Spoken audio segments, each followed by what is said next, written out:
अमरावती जिल्हा परिषद प्रशासनानं अमरावती महानगरपालिकेची मदत घेत जिल्हा परिषद कार्यालयाच्या भिंतीला लागून असलेली चहा टपरी, पान टपरीसह अतिक्रमण केलेल्या दुकानदारांवर कारवाई केली। अमरावती जिल्हा परिषद प्रशासनानं अमरावती महानगरपालिकेची मदत घेत जिल्हा परिषद कार्यालयाच्या भिंतीला लागून असलेली चहा टपरी, पान टपरीसह अतिक्रमण केलेल्या दुकानांवर कारवाई केली।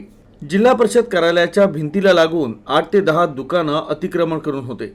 त्यामुळे पोलीस बंदोबस्तात जेसीबीनं संपूर्ण अतिक्रमण काढण्यात आलं। तर भिंतीलगतच अतिक्रमण हटवून त्या ठिकाणी चक्क जिल्हा परिषदेनं भंगार अवस्थेतील 2 गाड्या उभ्या केल्या।